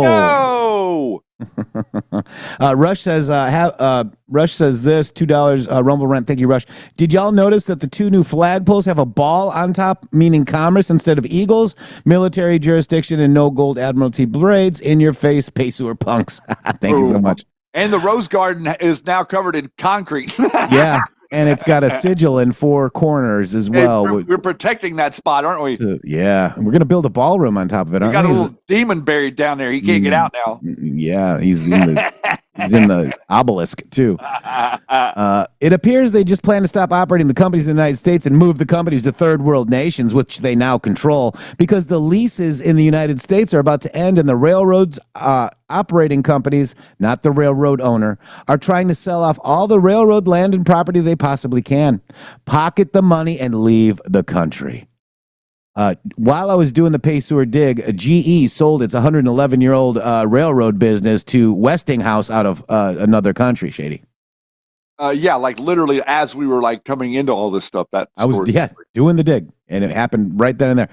The operating companies have not fulfilled their lease agreements. In many cases, the way the leases were written about 100 years ago, all of the federal excise taxes for production merchandise were in all the railroads and their subsidiary-owned companies have been rolled into the last day of the lease. Whoever is on the land property, which was originally every odd section, and in some states a portion of the even sections of land in the United States of America. Notice it's not capitalized, guys. That's what we were supposed to be, okay? The United States of America. At the end of the lease is liable for 100 years of the federal excise taxes. If the railroad leases are not renewed, people have homes on former or current railroad property may get hit with high tax bills soon or tax fraud for their having depreciated the property while inhabiting the property. So this is the summary of the Peugeot report, and I believe Peugeot is a French name, P like the car, Peugeot, okay? But I think they just didn't know how to spell it back in the 1912, okay? Ever since the publication of Henry D. Lloyd's Wealth Against Commonwealth in 1894, the charge that a small group of money masters controlled American industry, transportation, and credit had gained acceptance. With the muckraking campaign of the first decade of the new century, this charge was submitted in many details and given wide popularity. In February of 1912, the House of Representatives directed the Committee on Banking and Currency to investigate banking and currency with a view towards necessary legislation. A subcommittee headed by Arsène de Peugeot investigated banking abuses. The chief examiner of the Peugeot Committee was Samuel Untermeyer of New York. The material unearthed by the Peugeot Committee was valuable for the campaign of 1912 and served to strengthen the hands of the reformers in the first Wilson administration. The Peugeot report contained 258 pages and 3 chart graphics of interlocking relationships between the principal banking house and almost all railroads in existence in the United States at that time, along with $22.245 billion worth of assets, which could be traced concerning those companies and banking institutions. Peugeot's main admitted problem in discovering those assets was the worth created from the fact that he had to go through several layers of trust, holding companies, associations, and voting trusts to find out who were the real owners of the giants. And he admitted that with all of the resources behind him, he could not even force the persons encountered to give him the information he needed to complete the investigation, which necessitated his asking Congress to allow him greater freedoms and powers of action, which was begrudgingly given him by the House Resolution 504. Even after those new powers were granted, he still complained of his ability to find the interlocking relationships, let alone being able to determine the real owners. He attributes the control, implying real ownership, to a man who seemingly foiled his best attempts at discovering the truth, Mr. John Pierpont Morgan, head of the voting trust and principal trustee and mortgagor of all the companies in the huge conglomerate. Peugeot was also able to discover some interlocking relationships between the banking and the trust houses and the various companies. He also had the interlocking directorships and trusts, which were asserted control of the newly discovered empire. He was also able to determine, at least at some, if not all the information, the true net value of the companies and their income and assets. From this sparse information, he concluded that the directors and trustees who he named in this report had control over assets worth approximately $22.245 billion. Through the normal course of inflation, let alone the growth of companies themselves, the value of these assets today can only be wildly guessed. The one thing that always eluded Peugeot's search was that one little lone Frenchman owned and controlled all the investigating, and the man's name was Louis Cass Payseur, and J.P. Morgan was his front man and trusted friend. The following is a brief of just an overbrief of just some of the highlights of the 258-page report prepared by the committee. The resources of the banks and trust company of the city of New York on 1911 were $5.125 billion, which is 21.73% of the total banking resources of the country, as reported by the Comptroller of Currency. This takes into account the unknown resources and the great private banking houses whose affiliations to the New York financial institutions we are about to discuss. In the recent years of concentration and control of the banking resources and consequently of the credit by the groups to which we will refer has grown a place in the city of New York is defended by some witnesses and regretted by others, but acknowledged by all to be a fact. From the statistics compiled by accounts for the committee in 1911, the total resources of the banks and trust companies in New York City, the 20 largest held 42.97%. In 1906, the 20 largest held 38.24% of the total. In 1901, 34.97%. Section 3, process of concentration. The increased concentration of control of money and credit was principally as follows. First, consolidation of competitive or potentially competitive banks and trust companies were brought under sympathetic management. Secondly, the same powerful interests became large stockholders in potentially competitive banks and trust companies. This is the simplest way of acquiring control, but since it requires the largest investment of capital, it is the least used, although The recent investments in that direction for the apparent purpose amount to tens of millions of dollars in present market values. Third, the confederation of potentially competitive banks and trust companies was accomplished by means of a system of interlocking directorates.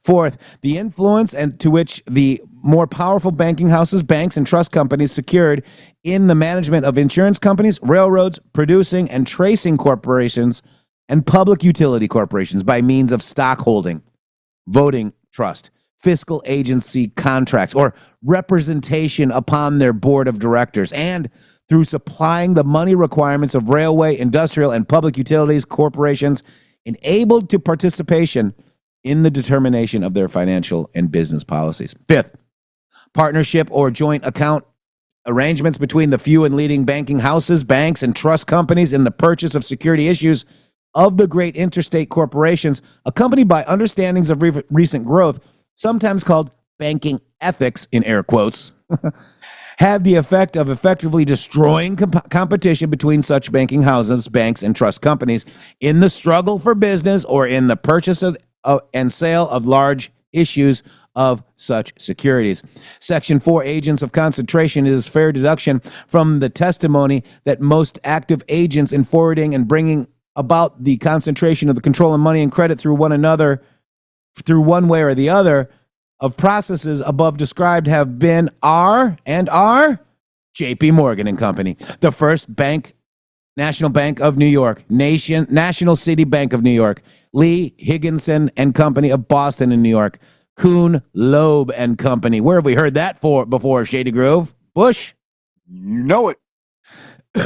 In other words, the combined power of Morgan and Company, the first national and national city banks in earlier pages of this report, the power of these three great banks was separately set forth. It is now appropriate to consider their combined power as one group. Shady. First, banking resources. The total resources of Morgan and Company are unknown. Its deposits were $163 million. The resources of the First National Bank are $150 million, and those of its appendage, the First Security Company, at a very low estimate, were around $35 million. Resources of National City Bank were around $274 million. Those of the appendage, the National City Company, are unknown, though the capital of the letter is alone around $10 million. Thus leaving out of the account the very considerable part which is unknown, the institutions composing this group have resources of upwards of $632 million, aside from the vast individual resources of the Messrs., the Morgan, Baker, and Stillman. Further, as heretofore shown, the members of the group, through stock holdings, voting trust, interlocking directories, and other relations, have become, in some cases, the absolutely dominant factor, in others, the most important single factor in the control of the following banks and trust companies in the city of New York. Bankers Trust Co., and you can see on the right their holdings: Guaranteed Trust, Astor Trust, Astor, that would have been that died on the Titanic, National Bank of Commerce, Liberty Nation Bank, Chase National, still in existence today, Farmers Loan and Trust. I think that's, I can't remember which one that is, but that's still one today too. In all seven companies with the total resources. We are farmers. I think it might be 900, the insurance, 960, almost $1 billion right there, just in those holdings alone, which added to the known resources of the members of the group themselves. Aggregate known banking resources in the city of New York under their control or influence looks like $1.6 billion. Resources of Equitable Life Assurance Society controlled through the stock and ownership of J.P. Morgan. The amount becomes around 2.1 billion, 2.5, 2.6 billion. Second, as regards, is that billion? Yeah, okay. Second, as regards to Greater Transportation Systems, Adams Express Company, members of the group have two representatives in the directorate of this company. What is that? Anthracite coal carrier, with the exception of the Pennsylvania and the Reading, the Central of New Jersey, a majority of whose stock is owned by the Reading, Lehigh Valley, Delaware, Lackawanna, and Western Erie Railroad, controlling the New York, Susquehanna, and Western, and the New York, Ontario, and Western, afford the only transportation outlets from the anthracite coal field as before stated. They transport 80% of the output moving from the mine and only control 88% of the entire deposits. That's the reason that the Reading and the Erie made the Monopoly game. The Reading, as now organized, is the creation of the member of the banking group Morgan and Company. One of the more members of the group are stockholders in that system and have two representatives. It is the rectorate or stockholders of the Central of New Jersey, and have four representatives of the directorate are stockholders of the Lehigh Valley or Lehigh Valley, and have four representatives in the directorate are stockholders of the Delaware, Lackawanna, and Western, and have 9 representatives in the directorate are stockholders of the Erie, and have 4 representatives in the directorate, have 2 representatives in the directorate of the New York, Ontario, and Western, and have purchased or marked practically all security issues made by these railroads in recent years. You guys see how they were making it impossible for anybody to govern this system? Yep. Yeah, by confusion. It's Lehigh, I believe, Shady. Lehigh? Okay. Yeah, Lehigh. I think so. Lehigh? I don't want to upset anybody in the Lehigh Valley or Leahy. I don't know. I think it is Lehigh. Yeah, I think so. L-E-H-I. Lehigh. Lehigh. Lehigh. High. Lehigh. All right. Lehigh. Lehigh. It's not Chinese. Okay. Yeah. Topeka and Santa Fe Railway. One or more members of this group are stockholders and have 2 representatives in the director of the company, and since 1907 have purchased or procured the marketing of its security issues in the amount of $107.244 million. Chesapeake and Ohio Railway members of the group have 2 directors in common with this company. Since 1907, association with the others have purchased and procured the marketing of its security issues to the amount of $85 million. Chicago Great Western Railway members of this group absolutely control the system through a voting trust. Chicago, Milwaukee, St. Paul Railway members of this group have 3 directors or officers in common with this company, and since 1909, in association with others, have purchased or procured the marketing of its security issues to the amount of $112 million. Chicago Northwestern Railway members of this group have 3 directors in common with this company, and since 1909, in association with others, have purchased or procured the marketing of its security issues to the amount of $31 million. Chicago Rock Island and Pacific Railway members of this group have 4 directors. The Rock Island line, it's a mighty fine line. You guys, the Rock Island Road, it's the road to ride. Boy, they were great at advertising, weren't they? The Great Northern Railway, 1 or more members of this group are stockholders of this have marketed the only issue bonds made by this company. International Mercantile Marine Company, a member of this group, organized this company, is a stockholder and dominates it through a voting trust and markets its securities. New York Central Lines, 1 or more members of this group are stockholders and have, you guys see how in-depth this is. This is not just small. This is well worth them protecting with everything that they've got. This is why they threw everything out with the baby out with the bathwater in the last decade to fight Trump. Because they know that he can end this corrupt, monopolistic parasite that has attached itself to America. 1 or more members of this group or stockholders have 4 representatives in the directorate of this company, and since 1907 have purchased from or marketed for it in the principal subsidiary security issued to the extent of $343 million, 1 member of the group being the company's sole fiscal agent. New York, New Haven, and Hartford Railroad. 1 or more members of this group are stockholders and have 3 representatives in the director of the company, and since 1907 have purchased from or marketed for it in the principal subsidiary secured issued in excess of $150 million.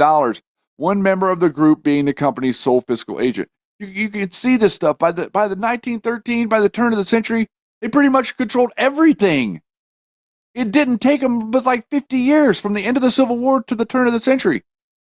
And in the meantime, Americans were accruing the most wealth ever seen in history as they're stealing everything that's not nailed down in the background. This comes into play later after they initiate the Federal Reserve. 1 member and tank the economy with the Depression, which Trump mentioned today. Northern Pacific Railway, 1 member of this group organized the company as fiscal agent and 1 or more members of the stockholders and have 6 representatives in this directorate of the committee. And it keeps going on. I don't know. Should we read each one of these right there? I mean, we could maybe skip over a little bit of that to understand, Each of these companies were their own subsidiary. Every one, International Harvester, Lackawanna Steel, Pullman Company. They made all the train cars. Pullman Company, number 8 there. United States Steel Corporation, U.S. Steel, member of the group, organized this company and named its directorate and chairman of this finance committee, which also, all this is Fortune 500 companies today. They're still in existence. These contracts, these leases, all this stuff is still being managed today, which also by foreign interest, which also has the powers of an executive committee. It's the sole fiscal agent and stockholder and always controlled its management. Fourth, as regards to the great public utility corporations, American Telephone and Telegraph Company, one or more members of this group of stockholders have 3 representatives in its directorate, and since 1906, with other associates, have marketed for it and its subsidiaries security issued in excess of $300 million. Chicago Elevated Railway, member of the group, has 2 officers, directors, in common with the company, in conjunction with others marketed for 1911. Every single one of these all started at this same time, getting all of their affairs in order. This was all about getting their affairs in order before they create the Fed. All of these entities wanted to be part of the quote-unquote monopoly. Consolidated Gas Company of New York, Hudson and Manhattan Railway, connected to adjusted by Kuhn-Lauben Company, Interborough Rapid Transit Company, Philadelphia Rapid Transit Company, Western Union Telegraph Company. And I think this is very important because this is basically the foundation of how they started the Federal Reserve. You guys have got to understand this. Shady, where are we at? Because I just actually had to, where are you at? Just a little bit further. You're almost there. Lackawanna, United States. We're below this. We're at the next page. Okay, we're at the next page. Chicago Elevated. I got you. So continue because I'm sorry. I just had to take a quick phone call and I got pulled away. But okay. This is important to read. I heard you ask that question because you have to understand how this all happened. Because if you don't know, history is going to repeat itself and we can't fix it. We need educated people out there to figure this stuff out. I thought you were on the page before. Just keep scrolling a little bit till you get to blank. You're almost there. Yep, right there's where we're at. The following is a list of the remaining companies that were owned by Louis Caspasur and controlled by the Morgan Trust that the committee could find. I want to make this very, very clear. J.P. Morgan was an agent for the Rothschilds. J.P. Morgan, the Pasurs, the Rothschilds are agents of the Pasur Company. They're agents. Morgan was an agent. They're not principals. They don't own anything. They manage things for the people that really own it. Here's the list. American Exchange Bank of New York, Bank of Manhattan, Central Trust Company, Chemical National Bank, Equitable Trust Company, Fourth National Bank, All New York, Hanover National Bank, Mechanic and Metal National Bank, National Bank of Commerce, National Park Bank, New York Trust. Let's go ahead. I mean, this is good. You guys can read this because this is a lot. This is a huge list, Shady. We'll be here 2 hours. Yep. But these are all the companies controlled by who, Shady? The Pasur Trust. Interesting, okay? Which is now called the United States of America and Body Politic, just so you know. Look at this. Look at all of the countries. Look at all of the companies, guys. Including public utilities. These are all Pasur companies. How can it be a public utility and controlled by a family with a monopoly? It can't be both. Aha! You see, it's a play on words. They tell you, "Oh, you've got these are your public utilities." No, these are services that they are giving for the public. For the public, yes, they're not public anything. Right, they're not owned by the public utilities. Right. They are utilities for the public, owned and controlled by the demonic bloodline, Shady. I mean, it's just like people say government spending. There's no such thing as government spending. It's tax money. Yes, you're spending your money. Right. All right, so a summary of the good job. A summary of the directorships held by these members of the group, the combined directorships of more important enterprise held by Morgan and Company, the First National Bank, the National City Bank, and the bankers of Guarantee Trust Company, which later, too, as previously shown are absolutely contorted by Morgan and Company through a voting trust. It appears that the firm members or directors of these institutions together hold 118 directorships in 34 banks and trust companies having a total resources of $2.6 billion and a total of deposits of $1.9 billion. 30 directorships in 10 insurance companies have a total assets of $2.293 billion, guys. 105 directorships in 32 transportation companies having a total capitalization of $11.7 billion. And remember, these are numbers from 1912, Shady. Yes, and all of these different corporations, they all started at the same time. Wow. It's almost like they were working together to set up a future where they would never be challenged. They would never be able to be figured out. They would never be prosecuted, and they would never, ever, ever give up their control of the companies that they use against us. 63 directorships in 24 producing and trading corporations having a total capitalization of $3.339 billion. 25 dictatorships in 12 not-so-public utility corporations having total capitalization of $22.245 billion. Now, remember, Duke Energy is an original pay-sewer company. In all, 341 directorships in 11, and GE, Westinghouse, all of them, original pay-sewer companies. In all, 341 directorships in 112 corporations having aggregate resource or capitalization of $42.3 billion. Wow. The members of the firm, J.P. Morgan and Chase, held 72 directorships in 47 of the greater corporations. George F. Baker, thank you, Baker, chairman of the board, F.L. Hine, president, and George F. Baker Jr. and C.D. Norton, vice presidents of the First National Bank of New York, I call it Boney, hold 46 directorships in 37 of the greater corporations, and James Stillman, chairman of the board, Frank A. Vanderlip, president, and Samuel McRoberts, J.T. Talbert, W.A. Simonson, vice presidents of National City Bank of New York, hold 32 directorships in 26 of the greater corporations, making in all, for all these members of the group, 150 directorships in 110 of the greater corporations. The committee never could get past the voting trust to break the veil of secret ownership to all of these companies, plus many more were there were 364. You ever heard of the Fortune 500, JD? Yeah. Plus many more that were owned by the Payseur family. Cross-reference this list of companies with the chapter of assets of Lewis Cass Payseur that were filed for probate in Alabama. You'll see the connections. Ooh. Now we're going to get into the Federal Trade Commission Act of 1914, Shady. Wow. Wow. I mean, this is the setup, guys. This is the setup of how your country... Where did the money come from? Okay. Federal Trade Commission Act of 1914. That act passed September 26, 1914, the 63rd Congress session. I know Poussin's like going 63, 93, but you're right. The 63rd Congress session 2, Chapter 311 states in simple terms that it was to establish a 5-member commission to keep an eye on all big corporations, except banks and common carrier railroads, engaged. We could leave those out. That means we're not going to manage the things that were in the trust that we were just reading to you. This is to manage all of you idiots out there who are using these systems. Nothing to see here, Shady. We're not going to. No banks, no common carriers, or railroads. Okay? They own the eggs. Eggs. Oh my God! All right, so so all those companies on all except for the banks, common carrier railroads engaged in interstate or foreign trade, it was to require. And by the way, the Constitution says that the executive branch does any interstate trade issues and foreign trade. They're taking this away from your executive branch. I mean, do you understand how huge that is, Shady? It's how they weakened the office. That's the part of their plan was to weaken the office. The founders had no intention of the president not being able to do these things. Yeah, exactly right.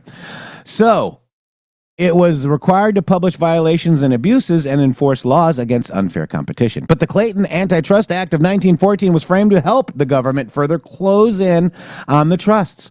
It listed in detail all the practices condemned by the courts, especially it forbade rebates, secret agreements, price privileges, and interlocking directorates between banks, railroads, coal companies, etc. It said that the labor of a human being is not a commodity and exempted from antitrust laws all nonprofit making labor and farm groups. Huh. Now wait a minute. This is very important. I want this. We got to slow down right there on this because this is so important. It said that the labor of a human being is not a commodity and exempted from antitrust law all nonprofit making labor and farm groups. Now, you are not making, like, a profit is defined as a commercial income. You see? So you are, but if you're out there working as your labor, you're not making a profit. You're earning a living. It's not the same thing. Making a profit is not the same thing as earning a living. That's why whenever you go to file your taxes, the people that you work for, they pay you something called a wage.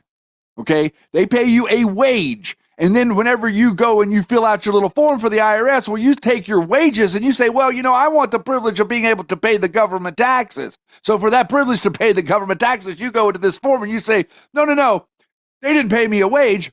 They actually paid me income. So let me sign this little document to say how much income I earned. And so because I earned this much income, then I owe you that much tax on my income. Whereas if I had a wage, I wouldn't owe you anything because it's not a profit. Shady, why am I orange? I am not really sure why you're orange. Probably because of the sun. Oh, there I am. I'm not orange anymore. It was the sun. Yeah. I guess Yeti I guess you missed my whole point. No. Yes. You were thinking about your orange self and not the point that I was making about how they railroaded us into paying taxes. They railroaded us into paying taxes. Yeah. This is exact. Oh, man. So, real quick, Agent Miami, thank you for the give send. Go $17 too. But I got the whole point. But I was trying to get you on the screen instead, because when we actually go on rants, I'd like to get us on the screen. And Yeti. Good luck with that. Apparently, he's got color correction on my white screen over here. I don't know. I love you, Yeti. Make him more orange for Shady. Yeah, make. Why don't you make me a little bit orange? I know. I'm like transparent over here. All right, here we go. I'm kidding, Yeti. Don't do that. He is transparent, though. This information is meant to show the government is aware of monopolies of the banks and railroad that was owned by the Payseur family, and it is saying that we must keep an eye on everything else except these because we can't do anything about the banks and railroads. Wow. Pretty astonishing revelation there, right? Wow. Like they understood that this is so. Okay, yeah, you can go back to me for a second if you want.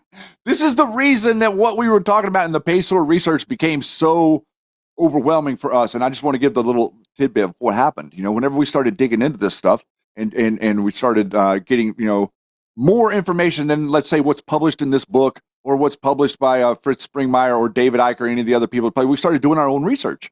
And whenever we started doing our own research, we ended up at like old articles in the New York Times and microfiche and like finding all these different things about the Payseur family. And what we ended up finding was that the New York Times was kind of centralized and spearheading the effort to undermine these groups of bankers and railroad bigwigs that they called them the aristocracy at the time. They were trying to undermine their little network and their little game that they were pulling here. So they were trying to use the government with these committees to out them in the public so the public could see what was really going on. And then everybody that was from each of these places started targeting any of the people that were in the New York Times that were publishing this stuff and like taking them out, stopping them from publishing things, like coming after them personally, hurting their families. Tons of different things like this we started to read about were going on, not to mention the New York Times was publishing all of the names, the surnames of the families that they felt like were connected with the bloodline families, but they didn't have the same last names. Well, and they did too, because, Poussin found Payseurs. This person, had coffee at the Payseur's home in South Carolina. Remember that? Yes, it was crazy, all the stuff we started to find whenever we were researching the name in the New York Times. And it's all, I don't remember really hardly any of it not dovetailing with what we're reading in Alex Christopher's book here. That's right. Here we go. All right, so this is it right here. This is this is how they did it. Okay, the commission. This is the Peugeot Commission. This is all the stuff that they were talking about. 63rd Congress, Session 2, 311 in 1914, guys. Okay. Such territory, any state, foreign, or nation between the District of Columbia and any state territory for corporation. They started doing this, but let's just this antitrust acts means act entitled an act to protect trade and commerce against unlawful restraints and monopolies, approved July 2nd, 1890. Also, the sections 73 to 77, inclusive of the act, entitled an act to reduce taxation, to provide revenue for the government and for other purposes. You need to provide revenue because we don't want you putting tariffs on our stuff once we start importing foreign goods. Yeah. The commission is hereby empowered and directed to prevent persons, partnerships, or corporations except banks and common carriers subject to the acts to regulate commerce from using unfair methods of competition in commerce. And now you see that the media conglomerate directly is, guilty of this. Any corporation engaged in commerce except banks and common carriers. Wow. Antitrust acts. Okay. So that's the 63rd Congress. You can read all that. It's a lot to read, but the essence is here. We kind of read it in this is the sauce, they call this. Shady, this is what we Anons call the sauce. Meaning the source of the research. So this leads us. This is the legal documents that prove what we are asserting. Yeah. And we got all of it. And there's going to be more. So I wanted to get through the true Federal Reserve today, but it might be too much unless you want to do a little OT overtime, Shady. What do you want to do? I'm going to leave that up to you. If you need to hop out today, that's fine. We could do a little bit extra next week. I know that we've got a little bit of catching up to do. So yeah, you tell me if you want to save this for next week. Yeah, I think we save it for next week because what we just read with the Sherman Acts and the banks and the conglomeration of control with all the people that are on the voting boards, this is going to tell you how the Virginia Company went to become the United States of American body politic, and it's the 3 railroad companies. Does anybody remember what those railroads are? Oh, he's going to keep testing. What is the parent railroad companies, the 3 railroad companies? What is the 3 railroad companies' parent to the Federal Reserve? Does anybody know?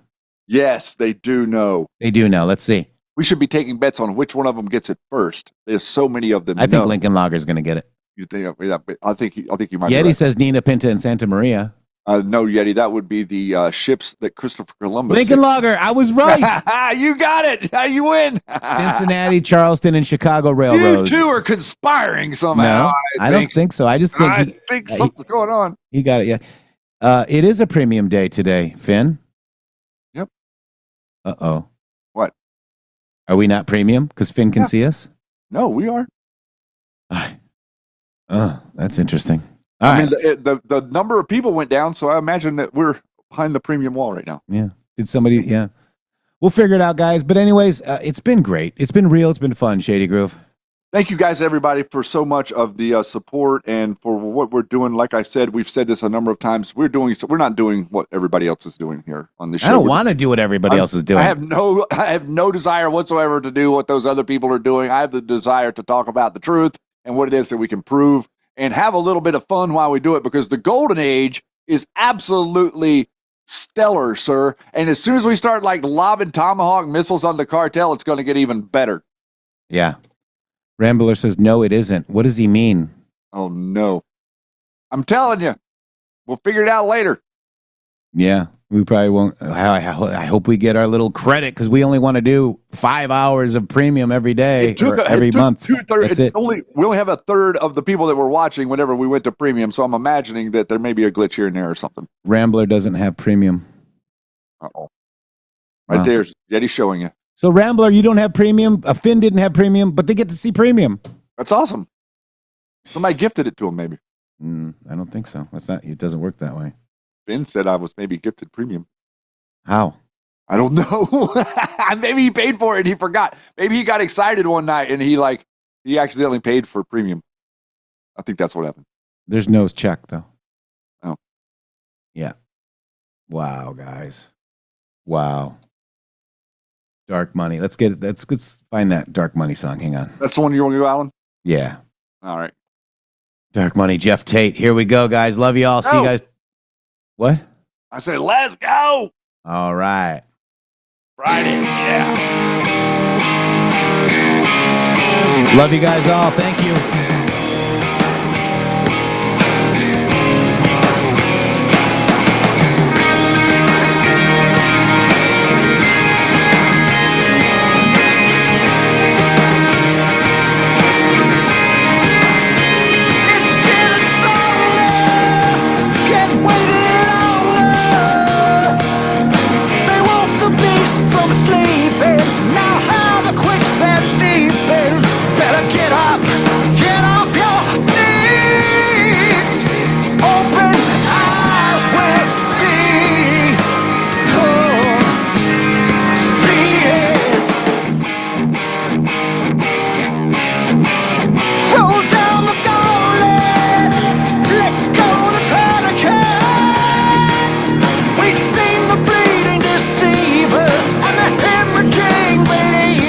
Hit the like button.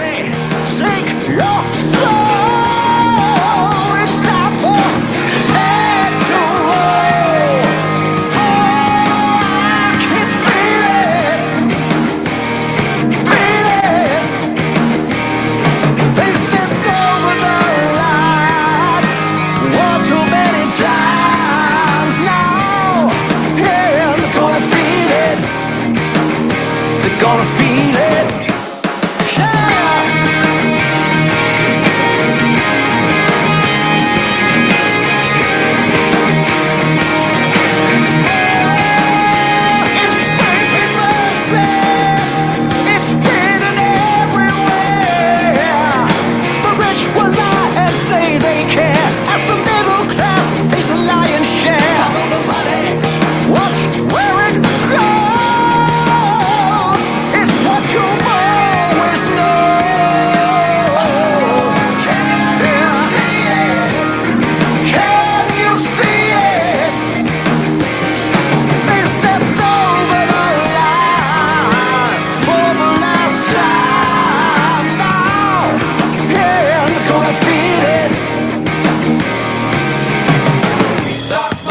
The president, dark money, fuels the government, dark money, is the way it's done, dark money, will determine who has won, dark money, everywhere you turn, dark money, has no concern, dark money, and we wonder where it ends, it never ends, it never ends, it never ends.